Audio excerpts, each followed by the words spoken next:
bien rempli pour les élus nationaux qui sont en pleine session budgétaire. Tout commence par la plénière de mercredi, au cours de laquelle le ministre d'État en charge de la décentralisation et réforme institutionnelle est invité pour venir donner des réponses suite aux préoccupations de la représentation nationale exprimées quelques jours plus tôt suite à l'interpellation formulée par le député national Moïndo Nzangi, élu de Goma au Nord Kivu. Un moment attendu par le peuple congolais qui voulait être fixé sur le dossier Minembwe. Azarias Rouberois a campé sur sa position, expliquant comment sa mission était régulière et qu'il n'était nullement impliqué dans l'installation du bourgmestre de cette commune rurale.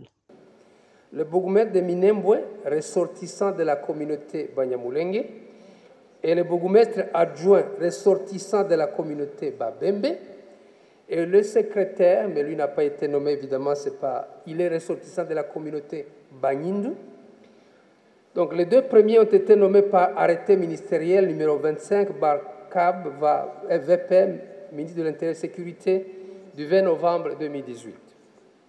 Par arrêté numéro 01 du 20 février 2019, le gouverneur du Sud Kivu a notifié par ses soins aux intéressés. Les deux autorités furent donc investies. Voici ce que dit la loi sur les entités territoriales décentralisées en son article 56, honorable député, élu légitime de notre peuple. Le bourgmestre et le bourgmestre adjoint sont élus au sein ou en dehors du conseil communal dans les conditions fixées par la loi électorale. Ils sont investis par arrêté du gouverneur de province dans les 15 jours de la proclamation des résultats. Étant hors contexte des élections urbaines, municipales et locales, qui devraient se tenir en fonction du budget par vous à être adopté, j'espère, cette année, le seul élément à tirer de cette disposition dans le processus de légitimation des bourgmestres et des bourgmestres adjoints nommés par les autorités nationales, c'est l'investiture par l'arrêté et la notification, acte du gouverneur de province. Une position totalement attaquée par l'interpellateur qui a formulé plusieurs recommandations pour une cohabitation pacifique à Minembwe tout en invitant le ministre d'État à la démission. La même semaine a vu le député national se pencher sur la loi des finances rectificative exercice 2020. Ce travail est en examen à la commission économico-financière et sera présenté à la plénière la semaine prochaine. Et le projet du budget 2021 vient d'être déposé à la Chambre basse du Parlement par le Premier ministre congolais Sylvestre Ilunga Ilukamba lui-même avant la date du 1er novembre comme fixé dans la loi. Chiffré à 6,9 milliards de dollars américains, ce projet de budget est jugé réaliste. Nous venons de nous acquitter d'une obligation constitutionnelle, celle de déposer le budget avant le 1er novembre.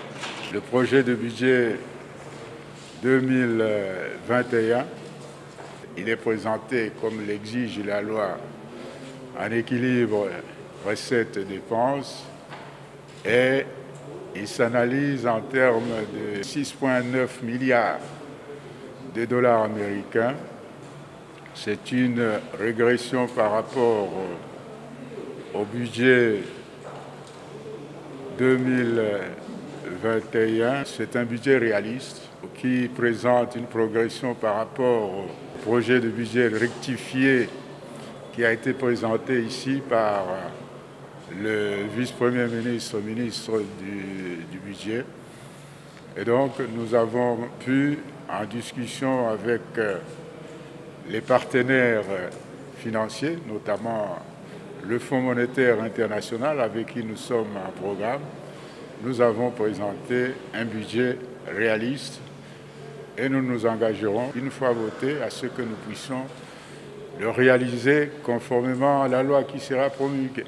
Loin de son bureau, la présidente de l'Assemblée nationale, Janine Mabunda Lioko, est allée rendre visite à l'école primaire communale de la commune d'Ndjili, une manière de démontrer une fois de plus son attachement au secteur éducatif qui doit être pris en charge par le budget en examen au Parlement. Nous venons de finir le mois d'octobre qui était le mois de retour à l'école et donc dans ce cadre-là, les élus du peuple que je représente ici ont décidé de dédier leur temps de travail, leur attention, leur activité parlementaire aux questions qui touchent à l'éducation.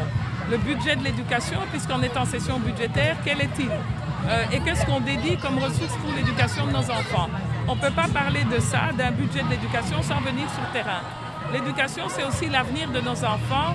Et donc, pendant que nous sommes là où nous sommes, il faut penser à ceux qui sont derrière nous, à l'enfant que nous avons été, et essayer de pousser pour que la relève soit assurée au travers de l'éducation. L'examen du budget ainsi que le contrôle parlementaire, sans oublier l'adoption de certaines propositions de loi déjà prêtes, seront au menu des prochaines plénières et travaux en commission.